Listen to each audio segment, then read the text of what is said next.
एक समय की बात है। किसी गांव में दो दोस्त रहते थे, अमित और राहुल। एक दिन अचानक गांव में अजीब सी घटना घटने लगी। गांव के बच्चे अचानक गायब होने लगे। लोगों को चिंता होने लगी। इसीलिए सब गांव वाले इकट्ठा हुए और इस समस्या का समाधान के लिए बात करने लगे। काफ़ी देर तक बात करने के बाद क्यों ना हम रात में पहरा दें, इससे बच्चों की सुरक्षा भी हो जाएगी और हमें ये भी पता चल जाएगा कि आखिर बच्चे कहाँ जा रहे हैं। और इस तरह से अमित और राहुल गांव में पहरा देने लगे और इस दौरान बच्चों का गायब होना कम हो गया। एक दिन सरपंच ने सभी गांव वालों को बुलाकर कहा, जब से हमने गांव में पहरा देना शुरू किया है तब से गांव के बच्चे कहीं नहीं जा रहे, लेकिन ऐसा कब तक चलेगा? आखिर कब तक हम गांव वाले पहरा देते रहेंगे?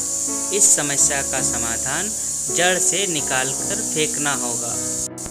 सरपंच की बात सुनकर अमित बोला, आज रात हम पहरा नहीं देंगे, बस छुपकर देखेंगे कि बच्चे गायब होकर कहाँ जा रहे हैं और उन्हें कौन चोरी करके ले जा रहा है।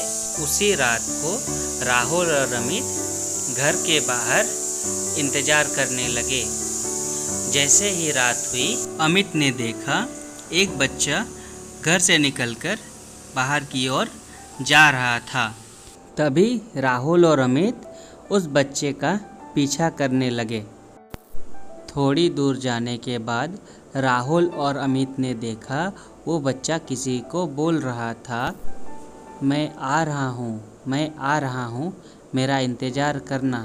बट हैरानी की बात ये थी कि उस बच्चे के सामने कोई नहीं था। अमित और राहुल उस बच्चे के पीछे जा रहे थे, तभी उन्होंने देखा वो बच्चा घने जंगल की तरफ जाने लगा। उस घने जंगल में लोग दिन में जाने से डरते थे, वो बच्चा अकेले रात में जा रहा था। ये देखकर राहुल और अमित दोनों हैरान थे।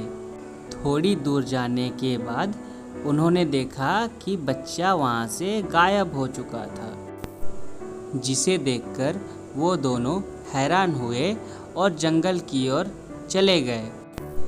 जंगल की ओर जा ही रहे थे, तभी वहाँ सरपंच भी आ गया। इसके बाद वो तीनों जंगल के अंदर जाने लगे। थोड़ी दूर जाने के बाद अमित बोला, यहाँ कुछ न कुछ ज़रूर गड़बड़ है, जो हमें पता करना होगा और उस बच्चे को जल्द से जल्द ढूंढना पड़ेगा ताकि वो कोई मुसीबत में ना फंस जाए। अमित की बात सुनकर सभी लोग बच्चे को ढूंढने लगे। अब वो तीनों जंगल के बीचों बीच पहुंच चुके थे, जहां बहुत ही अंधेरा था। वो लोग चलते चलते बहुत थक चुके थे। वो एक जगह पर रुक गए। तभी वहां पे तंत्र मंत्र पढ़ने की आवाज़ सुनाई दी। आवाज़ सुनते ही अमित बोला, आवाज़ उस तरफ से आ रही है। आवाज़ सुनते ही अमित, राहुल और सरपंच तीनों उस आवाज़ की ओर बढ़ने लगे। वहाँ उन्होंने जो देखा वो देखकर उनके होश उड़ गए। वहाँ पे वही बच्चा बैठा हुआ था जिसका वो लोग पीछा कर रहे थे। अमित ने देखा वो बच्चा आंख बंद करके बैठा हुआ है, जैसे किसी ने उसे अपने वश में कर रखा है। उन्होंने देखा वहाँ पे एक डायन भी थी, जो बहुत ही भयानक थी। तभी राहुल उस डायन के पास जाकर खड़ा हो गया और गुस्से से बोला, तुम कौन हो और इस बच्चों से क्या चाहते हो? तभी डायन बोली, पहले तुम बताओ तुम कौन हो और यहाँ क्यों आए हो? तुमने मेरी साधना में विघ्न डालने की हिम्मत कैसे की?